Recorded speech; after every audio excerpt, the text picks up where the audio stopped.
The Council witnessed Earth's humiliation. By sunrise, Treaties didn't survive. The document was 400 pages.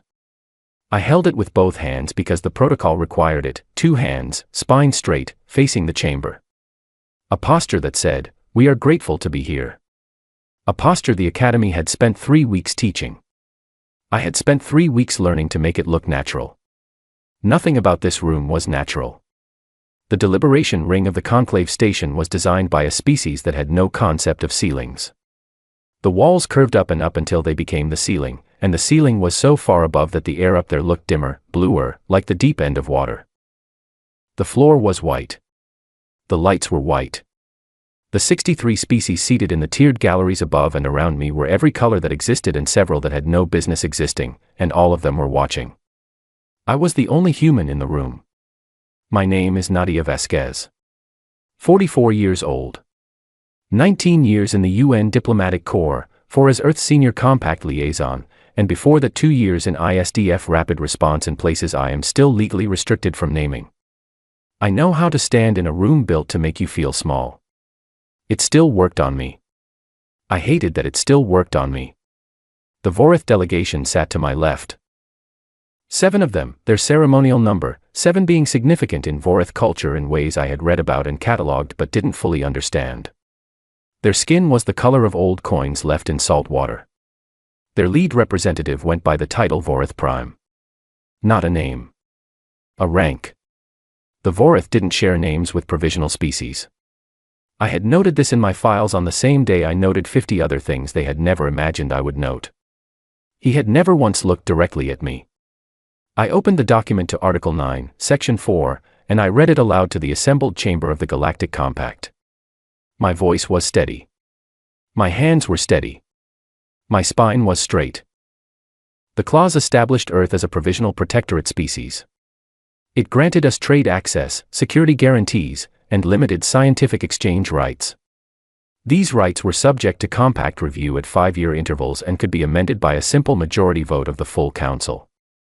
All territorial expansion beyond our solar system required compact approval.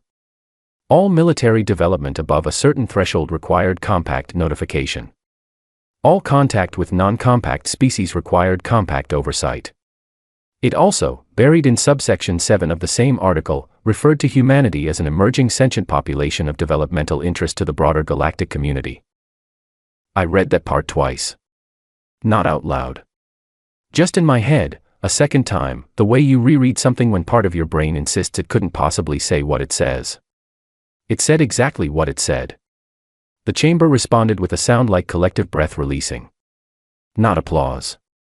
More like a machine clicking into its intended position. This was the expected outcome. The designed outcome. The Vorith had written this document. They had written the process. They had written the ceremony. We had shown up and played our part, and now the machine was satisfied. A Kethsalari representative in the upper gallery made a sound her beat translated as acknowledgement of a favorable result. The Duskari cluster, 17 individual organisms moving as one, shifted in their seats in a way I had learned meant approval. Somewhere in the high gallery, something I had never seen before reflected light in a pattern I could not read. I signed. My name, in ink, on the line provided. The pen was a compact standard instrument. It felt cheap. Nothing on this station was cheap, but the pen felt that way.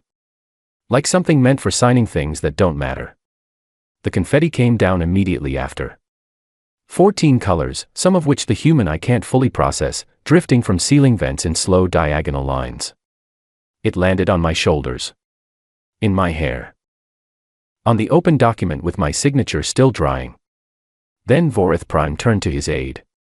His translator bead was still broadcasting. I don't know if that was an accident, or if it was deliberate, if he had always wanted us to hear things like this and had simply never had a room large enough to make it land correctly. He said, in Varati, rendered in flat clear English through the bead, the primates signed. As expected. The confetti was still falling. I kept my face in the shape it needed to be in. You don't spend 19 years in diplomatic rooms without getting good at that specific shape. A Kethsalari attaché found me near the podium afterward. She had 4 arms and eyes that moved independently, which I found unsettling in a way I never fully adjusted to. She folded two of her arms in the warmth gesture I had memorized from her cultural file and asked me what this moment felt like. Profound, I told her. She beamed. Every species understands profound. What I didn't say was that profound has two meanings, and one of them is about depth, and not everything deep is good. My aide found me after that. His name was Owen. 26 years old, 6 weeks out of the diplomatic academy, carrying that look on his face, the one that means the world still makes sense, that things still add up, that a good outcome and a documented outcome are the same thing. He was practically vibrating with it. "We're in," he said. "We're in," I agreed. He went to call his family. I watched him go. I went back to my room in the human quarter of the station. The human quarter was small, 4 rooms, a shared kitchen, a view of an equipment bay with no windows. The compact had offered us larger quarters, situated near the Vorith wing, adjacent to the monitoring systems. I had requested the small rooms. On my way back, I stopped in a maintenance corridor. I had a message to send. 12 words. 1 frequency. No encryption needed. We wanted it read. I had written those 12 words 4 years ago and memorized them the same afternoon. I sent the message. Then I went to my room and made coffee, real coffee, brought from Earth, the last luxury I refused to give up, and I sat at the small table and opened my copy of the 400-page document and started reading. Not the clauses about what we couldn't do. I had those memorized in order, forward and backward, the way you memorize the dimensions of a room you need to move through in the dark. I read the parts they had left open. There were more of them than the Vorith had anticipated. I was sure of it the way I am sure of sunrises, not because I have seen today's yet, but because I have watched enough to know the pattern. Article 31. Section 9. I found it at 2 in the morning with the station humming around me and the coffee going cold. Independent economic development rights for provisional species in undesignated space. No limits attached. No oversight clause. Just an assumption written into the silence of the section, something the architects had never thought they needed to lock. The assumption that we wouldn't. I wrote 2 words in the margin in ink. My own handwriting. I hadn't written in the margin of a legal document in years. I wrote, "There you are." Then I closed the document and went to sleep. The message I'd sent was already moving through the network toward 31 relay points that weren't on any compact map. By morning, things would begin to change. I'm from the border. I grew up watching gates swing one direction. You learn early that the people who design gates spend all their care on the lock and none of it on what's standing quietly on the other side, studying the hinges. We had been studying the hinges for 31 years. The reception was held in the grand atrium of the station's diplomatic tier. The compact threw good receptions, I'll give them that. The catering was elaborate, designed to accommodate the dietary needs of 63 species simultaneously, with tables stretching in long curving lines, each section divided by subtle markers you had to know to look for. The Kethsalari section glowed faintly. The Duskari section was sealed in a pressurized enclosure. Our section had food that looked almost exactly like food. I ate something. I don't know what it was. I smiled at 3 ambassadors and made small talk with a Lethani cultural delegate about Earth cuisine, which she found genuinely fascinating the way a scientist finds a new specimen fascinating, with categories, with taxonomy forming in real time behind her eyes. I told her about rice. I told her about bread. I told her about the specific comfort of a meal prepared by someone who loves you. She translated this through her bead and was quiet for a moment, and I got the impression that her species had something equivalent and it lived in the same part of them. Owen was near the entrance, talking with a young Kethsalari diplomat who was also new and also clearly thrilled to be somewhere historic. They were both doing that thing where you want someone else to confirm you are in a significant place so the feeling becomes real. I watched them for a moment. They looked very young. 3 hours into the reception, my comm bracelet vibrated. Once. That was the signal. I excused myself from a conversation with a Duskari trade attaché about transit route standardization, a conversation I had been having in some variation for 4 years and could conduct without thought, and walked to the far end of the atrium, past the refreshment line, through a side corridor, to the washroom nearest the human quarter with the lowest ambient monitoring density. I had surveyed the station on my first week here. Old habit. I stood over a sink designed for a species with a different elbow configuration and looked at my comm bracelet. 3 words. Prometheus confirmed. Standing. I stood there for a moment. The water was running. Every station runs water somewhere, always. Every species finds some version of it, and it always makes the same sound. I looked at myself in the mirror. The Quetzalari had built this washroom and they were 11% taller on average than the tallest human, so the mirror was angled for a taller species. It made me look elongated. Like a version of myself stretched at the edges. I thought, that's a hell of a thing. Then I dried my hands and walked back to the reception. Let me say what Prometheus was, in the smallest amount of words the subject will allow. After the Duskari incident, the Compact has its version of those events and ours is classified, and neither version makes anyone look particularly honorable. Earth sent a team to review every treaty clause, every integration term, every piece of Compact law that touched our status. The review took 8 months. 4 people. I was one of them. We found Article 31, Section 9 on the 6th month. That night we ordered something that claimed to be coffee and we sat around a table in a hotel room on a station not unlike this one and we talked until the light changed. The project we built from that conversation took 6 years and borrowed 31 years of context to make possible. We called it Prometheus because Clara, the only one in the room with a mythology background, said the original Prometheus hadn't stolen fire through force. He had waited. He had watched. And when the moment was right, he had simply reached. I got back to the reception. Vorith Prime was near the center of the room, speaking with 2 other delegation leads. He moved through the space with the ease of a species that had always occupied the center of rooms. Generations of practice. His people had been in the Compact for over 200 years. They had shaped it. They had written most of it. The Compact was, in many ways, the Vorith, their timelines, their priorities, their architecture of who got to be real and who got to be provisional. He saw me come back into the room. He acknowledged me with a slight gesture, not a bow, not quite a nod, something in between that his cultural file described as the acknowledgement given to a provisional species representative. Polite. Distant. Correct. I returned the same shape. We understood each other perfectly. Felix was standing near the food section, eating something green and trying not to look like a man who had not slept properly in 4 days. He was an engineering liaison, not a diplomatic one, and he had called in 2 favors to get a pass to this reception. I had told him it wasn't necessary. He had come anyway, because Felix needed to see the moment. He had spent too many years building the thing to be satisfied with a calm notification. The signal went out, he said quietly, not looking at me. It went out, I said.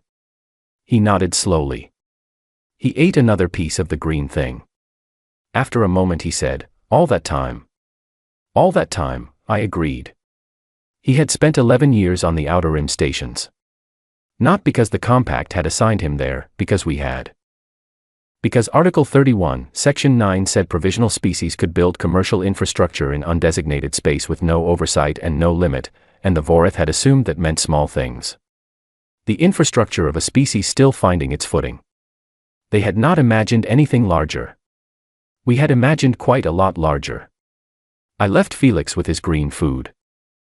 I spent another hour at the reception, 3 more conversations, 2 more toasts with the sparkling drink that tasted like someone had described champagne to a chemist who had never tasted champagne, and 1 long discussion with the Lethani Council chair about the mathematics of translation, about how you can never fully carry a concept across a species barrier without losing the weight of it somewhere in transit.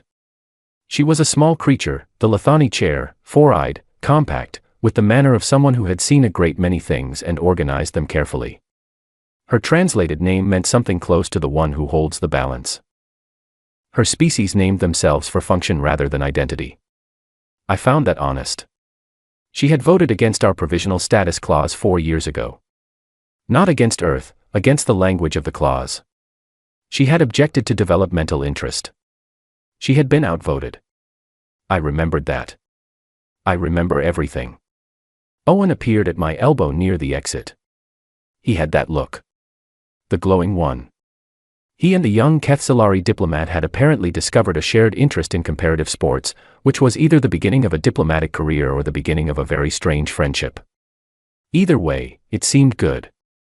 Best night of my life, he said. Without reservation. The full weight of 26.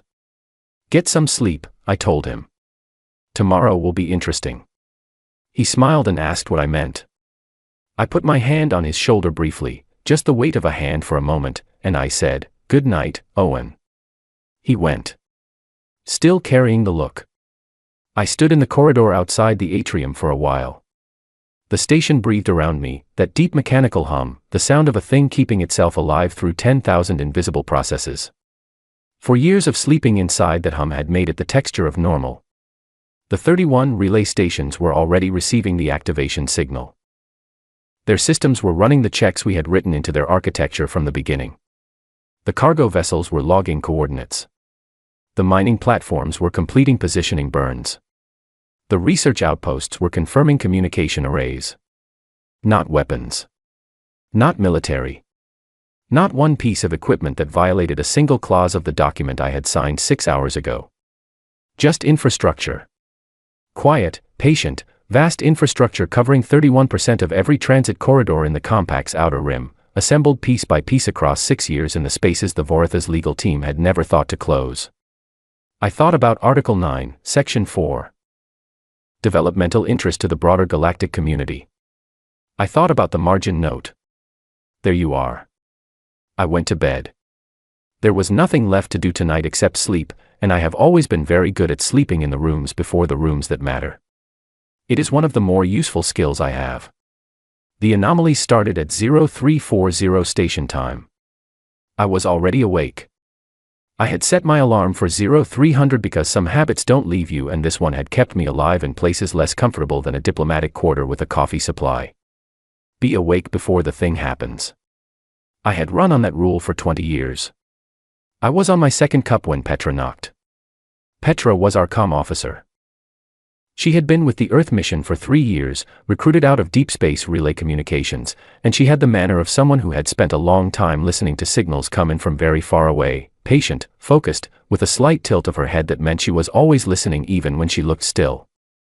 She was one of the sharpest people I had ever worked with, and she showed it mostly by never needing to prove it. She had a datapad. Her face was doing the thing it did when it wasn't doing anything, which was Petra's version of working hard to stay calm. The compact sensor array is picking up drive signatures, she said. How many? Currently 67. They are updating the number every 8 minutes. I drank my coffee. Show me.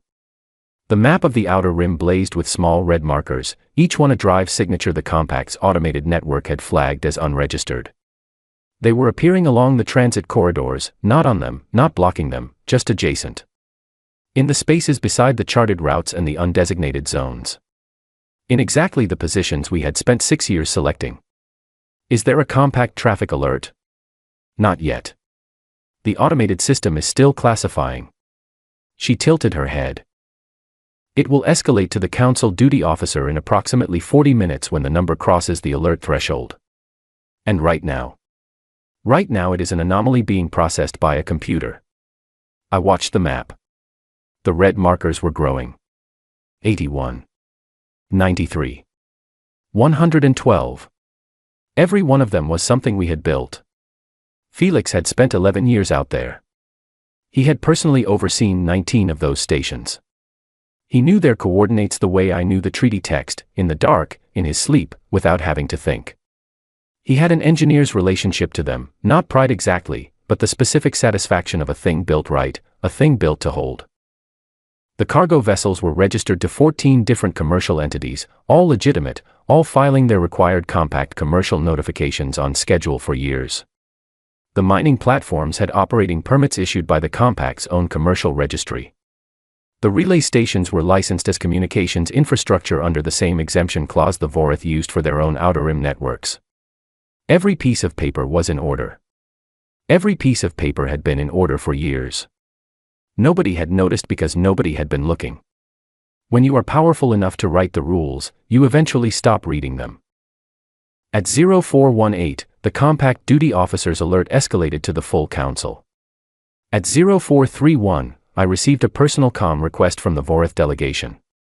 I let it sit for 4 minutes. Not out of games playing, I needed those 4 minutes to finish my coffee, put on my jacket, and make sure my face was in the right shape. Not the grateful face. Not the humble face. Not the shape I had held at the podium the previous evening with confetti in my hair. The face I needed was the one I had learned before all the others. Before the academy and the corps and the years of rooms designed to compress me. The face from the border. The one that says, I know exactly what I have, and I have been quiet about it for a reason. I took the call. Vorith Prime's image filled the screen. He was not in his ceremonial dress. He was in whatever the Vorith wore privately, less formal and somehow more imposing because of that, like seeing architecture without its decoration. His translator bead rendered him in flat, precise English. Ambassador Vasquez, he said. What is this? I looked at him for a moment. Could you specify which part you mean? I want to be sure I addressed the right question. The muscles around his secondary eyes moved. His species had a readable expression for controlled anger. I had memorized it from his cultural file on the same afternoon I memorized the bow I hadn't used. The drive signatures, he said. The unregistered activity in the outer transit zones. The infrastructure that is positioned, extensively positioned, in zones adjacent to compact commercial routes. That is sovereign commercial infrastructure, I said. Permitted under Article 31, Section 9 of the Compact Integration Agreement. Which, as of last night, carries both our signatures. Silence. Not the silence of someone thinking. The silence of someone who has opened a door and found an entirely different room than they expected. That infrastructure was not disclosed during the integration process, he said. The clause doesn't require disclosure. It requires only that development occur in undesignated space and operate under commercial licensing. Both conditions are met. The relevant paperwork has been filed with the Compact Commercial Registry for several years. I can provide you with the filing dates if that would be helpful. His secondary eye muscles moved again. You planned this, he said. There it was. Not quite an accusation. Something more like discovery. The specific expression of a very intelligent creature realizing it had been operating with incomplete information for a very long time, trying to identify the exact moment when that began. We read the document, I said. All 400 pages. He was quiet. Then, our legal team will review the filings. Of course, I said. I look forward to their confirmation. I ended the call. I sat with the quiet for a moment. Then I walked to the small window that looked out on the equipment bay, just steel and geometry and the slow arc of a maintenance arm running its scheduled sweep. No stars from here. No ceremony. Just machinery doing its work. Felix knocked 15 minutes later. He didn't look like he'd slept, but the 4-day exhaustion had been replaced by something else. A different kind of tired. The kind that comes when you have carried something very heavy for a very long time and have finally, at last, been allowed to set it down. 231 confirmed signatures, he said. Still growing. Eastern Corridor Group is still completing positioning. Another hour. He leaned against the doorframe. How did the call go? He said we planned this. Felix was quiet. Then, we did plan this. We did. He nodded slowly. What happens now? I thought about the Lethani chair. 4 eyes. The name that translated to the one who holds the balance.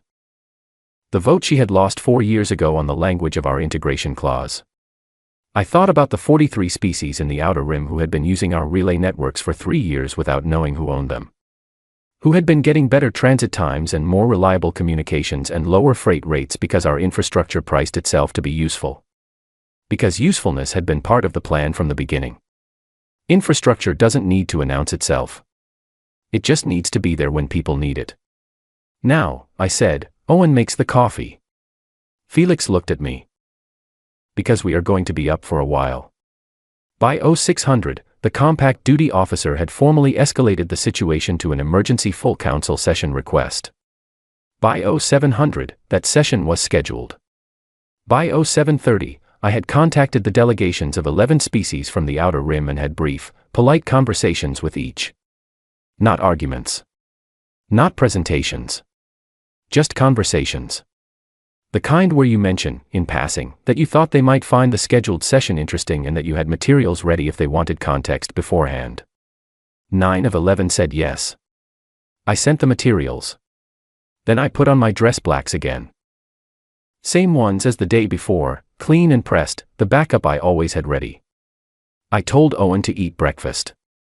He asked why I kept saying things that seemed to mean more than what they said. I said, because you are going to be a very good diplomat someday and I want you to remember that part of the job is being 2 steps ahead without ever letting anyone see the steps. He thought about that. Then he went and made eggs, because he was 26 and believed that a person preparing for something important should eat first. He wasn't wrong. We ate without talking much. The station hummed. The equipment bay outside the window ran its regular work, indifferent to everything. By the time we finished, the emergency session was 40 minutes away. I was ready. I had been ready for 6 years. The chamber was the same room. Same white floor.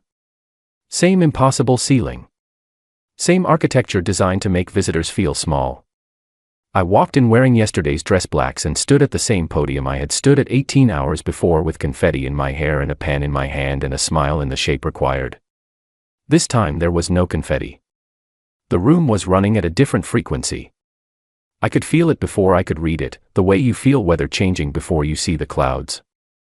63 species and their delegations were present and the air between them had a quality I recognized from rooms before important things. Not panic. Not anger. Something more like the heightened attention of creatures who understood that the shape of something was about to change and were not yet sure in which direction. Several delegations looked uncertain. Several looked calculating. The Vorith, all 7 of them, sat in their ceremonial positions with a stillness that was its own kind of pressure. Vorith Prime looked at me the moment I walked in. This time he looked directly. I looked back. The Lithani Council Chair called the session to order. She gave the chamber a flat summary of the situation for the record: unregistered drive signatures in Outer Rim undesignated space, confirmed as Earth-operated commercial infrastructure, 267 individual units across 11 transit corridor zones, filed under Article 31, Section 9. She recited this without inflection I could read as either concern or approval. Then she opened the floor. Vorith Prime spoke first.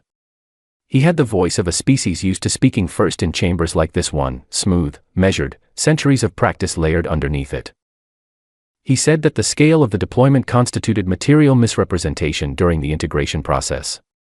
That Earth had concealed the extent of its Outer Rim activity during treaty negotiations.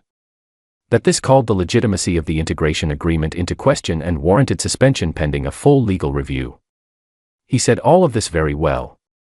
He was an excellent speaker and he believed what he was saying, and the combination of skill and conviction is genuinely hard to stand against. I will not pretend otherwise. I waited. The chair looked at me. Ambassador Vasquez. Earth has the floor. I took one slow breath. Private, contained, not visible from the gallery. Then I spoke. With respect to the Council and to the Vorith delegation, everything they have described is accurate and nothing about it violates our treaty obligations or the integration agreement. I let that land. The infrastructure was not concealed during the negotiation process. It was not disclosed because the relevant clause does not require disclosure. The Compact's own commercial registry contains records of each registered entity, each licensed platform, each permitted relay station, dating back 3 years in most cases and further in several. These records were not hidden. They were filed. They were public. The reason they went unnoticed is that no one looked. I turned to address the broader gallery. I want to be precise about what I am not saying.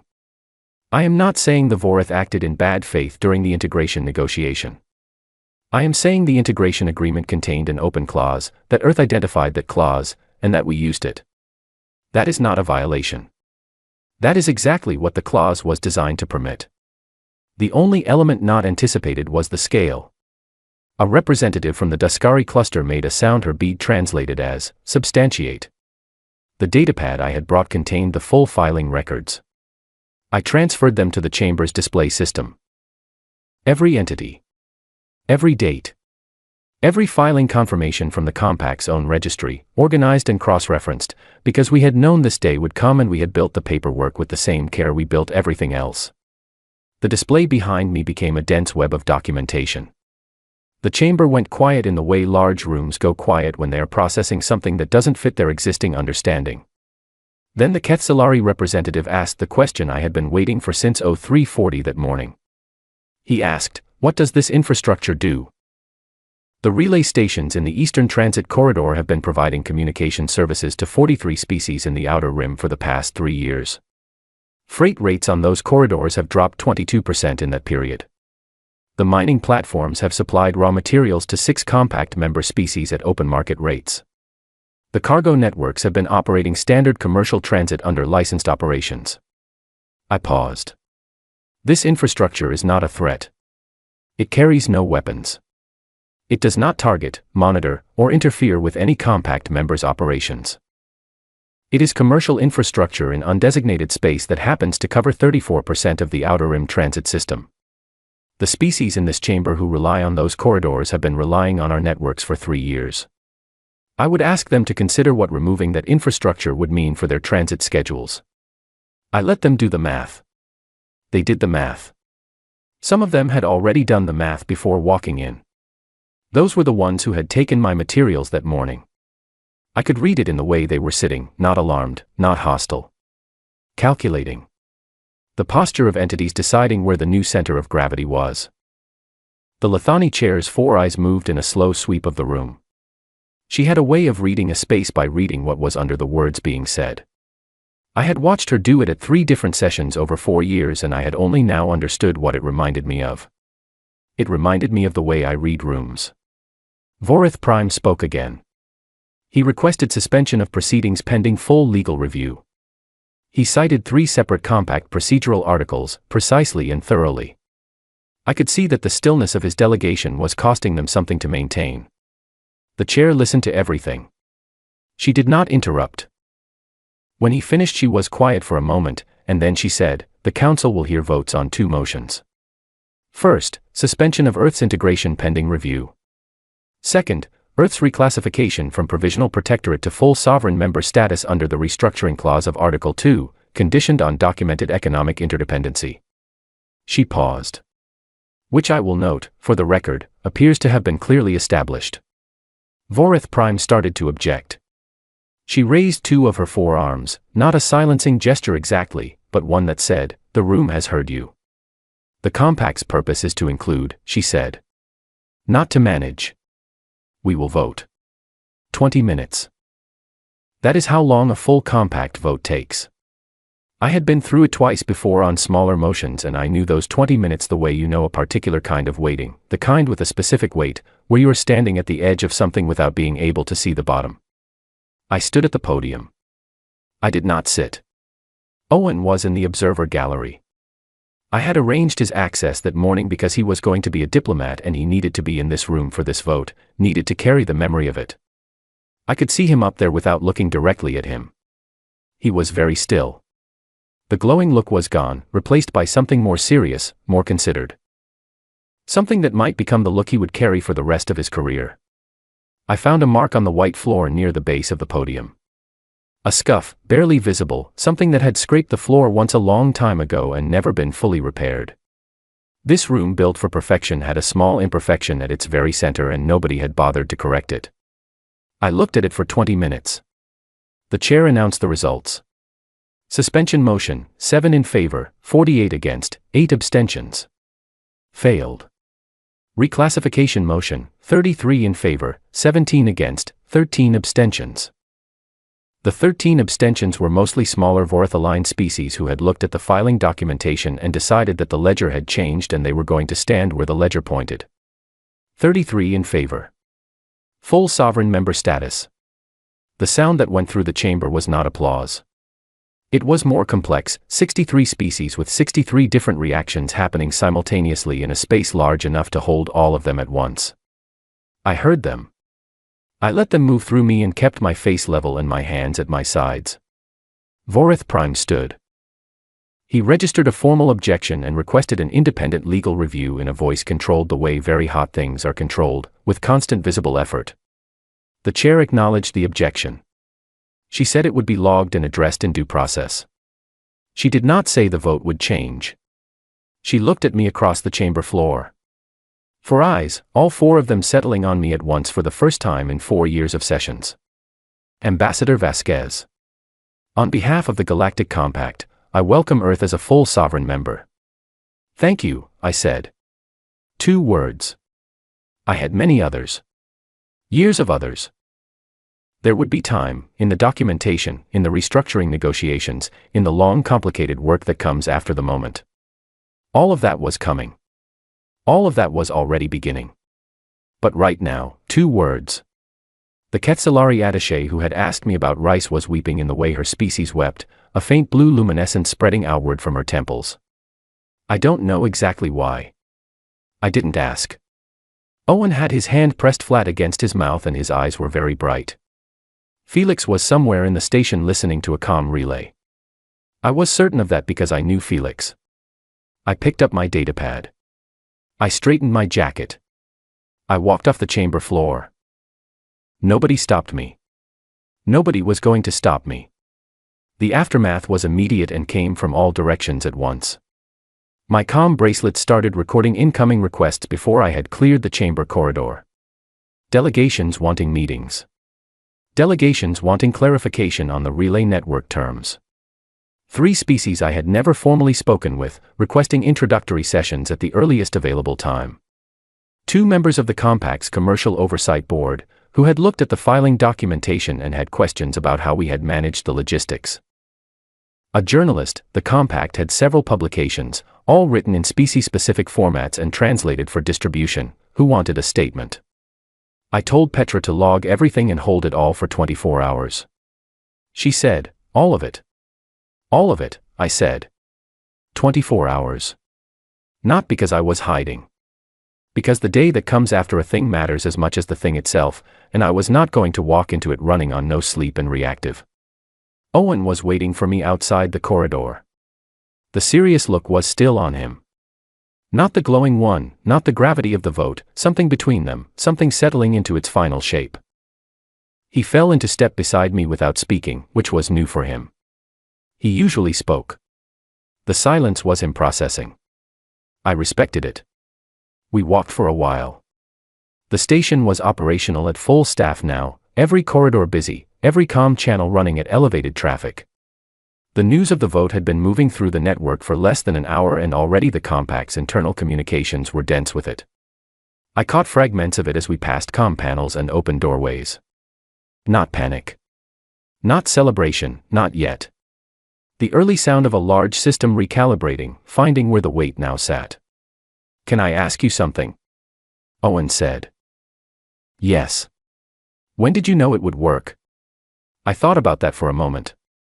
Thought about the right answer versus the honest one and decided the honest one was better, because he was going to need it eventually in a room of his own. I knew it had to work, I said. Which is not the same as knowing it would. He was quiet. The difference matters, I said. The first kind of knowing is what you build plans on. The second kind is what you tell yourself afterward. He nodded slowly. I could see him filing it away, tucking it into the part of himself where useful truths go.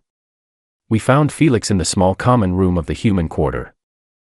He was sitting at the table with both hands around a mug of actual Earth coffee, which he had apparently located from my supply without asking, which I decided not to address because he had earned it at least 11 years ago. He looked like a man who had set down something very heavy and wasn't sure yet what his hands were supposed to do. Petra is fielding the comms, I said. I know, he said. I can hear her through the wall. I sat across from him. Owen took the third chair. The room was small and it smelled like coffee and the particular mix of stress and relief that has a scent most people don't name because they don't notice it. I noticed it. I had lived in it before. 33 votes, Felix said. He wasn't asking. He was saying it out loud because it needed to be said out loud before it was real. 33, I confirmed. He looked at his coffee for a moment. Then he said, Ruth would have liked to see that. I didn't respond right away. Ruth had been my mentor. 15 years in the Corps before she retired, 7 of them spent arguing against the provisional designation during the early compact negotiations, trying to get the language changed, trying to get the clause written differently. She had been outvoted then too. She had taken it with the specific grace of someone who had learned to be patient with systems that moved slowly. She had died 2 years into the Prometheus project. She never knew what we had built. She would have, I said. Owen looked between us. He was smart enough not to ask. That is the thing about the work. The people who start things are rarely the people who finish them. You build for people who come after you and you rely on people who came before you, and the thread that connects all of it is just patience. The long kind. The kind that doesn't look like anything from the outside. The kind that looks exactly like losing until it doesn't. Petra knocked and came in without waiting. She had a datapad, and the look on her face was the one she wore when information was coming in faster than normal human processing comfortably allowed. The Vorith delegation has formally requested a private meeting, she said. Tonight. One-on-one. No observers, no translation record. I looked at her. They specified no translation record. In writing. Which is itself a record, so I'm not sure what they were thinking. They were thinking fast, I said. What else? The Daskari cluster has submitted a formal request to upgrade their relay network access to the expanded tier. They want to know if we have a commercial agreement structure ready. She turned a page on the datapad. The Ketsalari trade minister wants to discuss preferred partnership terms. The Lethani chair has sent a personal message. I held out my hand for the datapad. She gave it to me. The Lethani chair's message was 11 words in translation. I voted against the language 4 years ago. The work was yours. That was all. No elaboration. No footnote. 11 words the way a cliff face is 11 words, vertical, complete, the full meaning visible if you look straight at it. I put the datapad down on the table. Owen was watching me. Felix was watching me. Petra was watching me with her particular patient attention, the slight tilt of her head. What do we do about the Vorith meeting? Owen asked. We accept it, I said.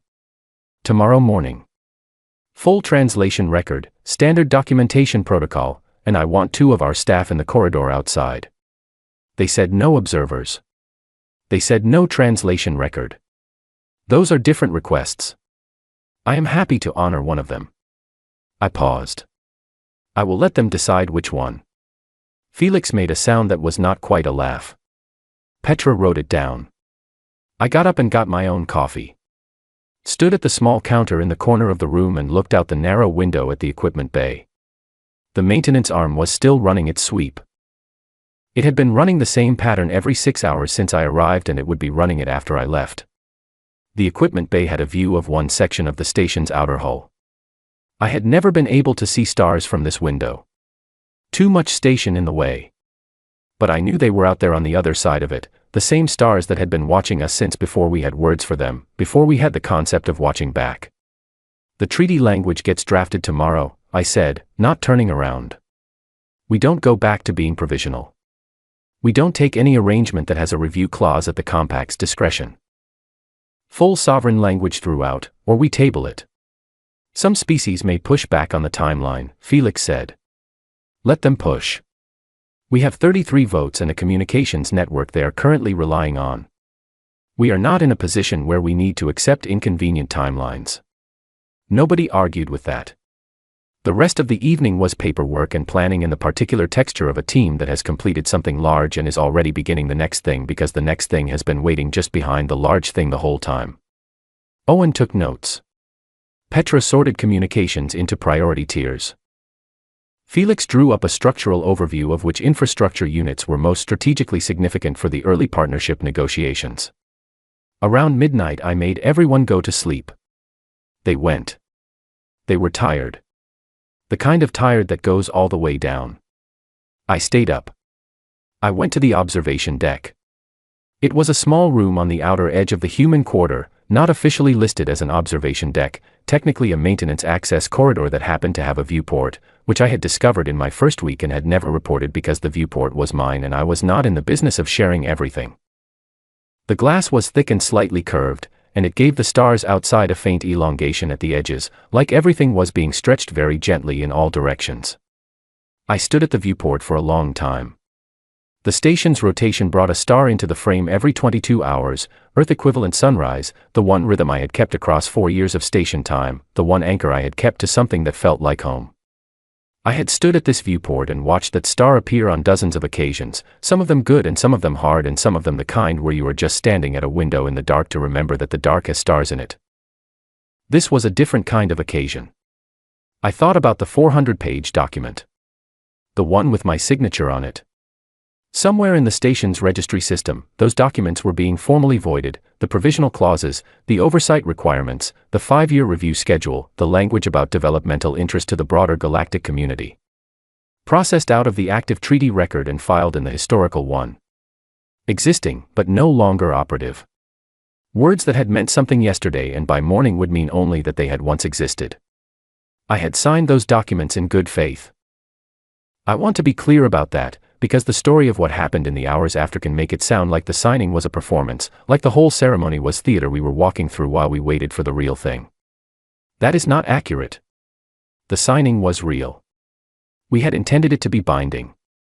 We had intended to be provisional members of the compact, to build trust incrementally, to demonstrate over years what we were. But the Vorith had written developmental interest into the contract. They had written primate into the air of that chamber and let the whole room hear it.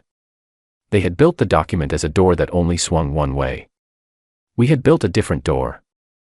We had spent 31 years building it and 6 years positioning it, and I had spent 4 years standing in this room on this station being provisional, being correct, being patient in the specific way that doesn't look like patience from the outside because it looks like compliance. It was not compliance. The star appeared at the edge of the viewport. Just a white point first, then growing, slow and bright and utterly indifferent to everything that had happened in the last 24 hours. It had been doing this for longer than humanity had words for doing things. It would be doing it long after the compact and the Vorith and every species in that chamber had become historical records. I watched it. There is something specific that happens when you have been waiting for something for a very long time and it finally arrives. People call it relief. People call it triumph. I have heard both words used and I think they are close, but they are not exactly right. It is more like a pressure releasing. Like a sound you have been hearing so long you stopped noticing it, and then it stops, and the silence has a shape. That was what I felt at that viewport, watching the star appear. The shape of the silence after a very long sound. I thought about Owen.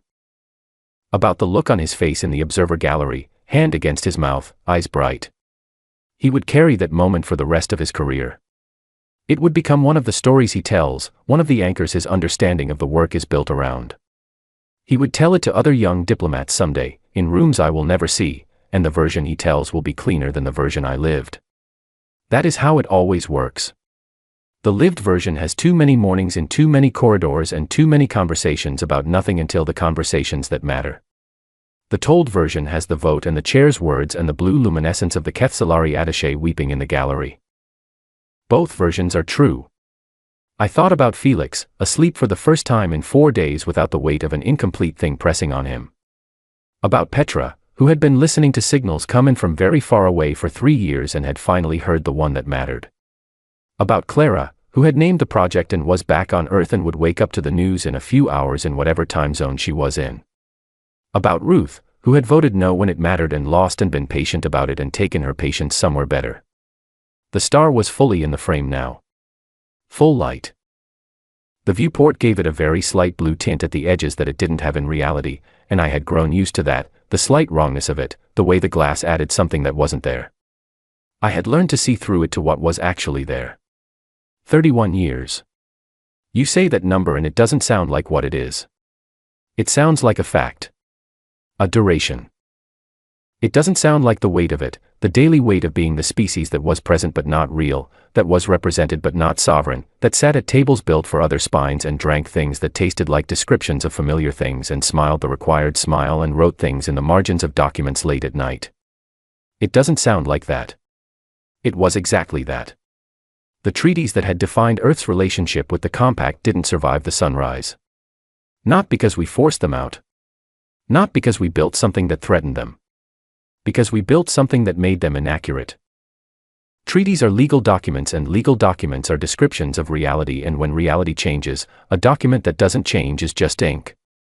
The provisional status documents were already becoming historical artifacts while I stood at the viewport. By the time the station completed its rotation, the registry would be updated and the old descriptions would be filed under superseded, and Earth would be something different on every formal record in the Galactic Compact. Not a protectorate.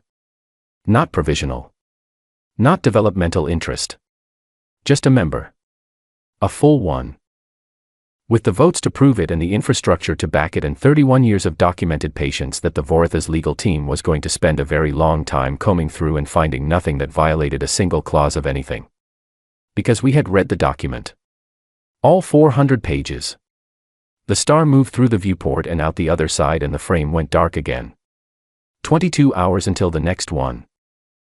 I would be in a meeting with the Vorith delegation by then, and a restructuring session in the afternoon, and probably 2 more conversations with species whose names I would need to rememorize because until yesterday they had not been important enough to keep near the front of my mind, and now they were. The work that comes after the moment is always longer than the moment. I knew that. I had always known that. It was, in fact, the thing I had been preparing for the whole time, not the vote, not the document, not the confetti or the formal welcome from the chair. The work after. The long, detailed, difficult work of being a full member of something, of being present and real and accountable in the way that only comes when you are actually in the room on equal terms. That was the part that couldn't be planned in advance. That was the part we would build as we went. I left the viewport. I walked back through the maintenance corridor and into the human quarter, and I made one final cup of coffee and sat at the small table in the small kitchen and looked at nothing in particular for a while. Owen's notepad was on the table. He'd left it when I sent him to sleep. The top page had a date in the corner, today's date, and one line underneath it in his handwriting, slightly uneven because he'd written it while still settling into the new shape of things. The line said, "We're actually in." I read it twice.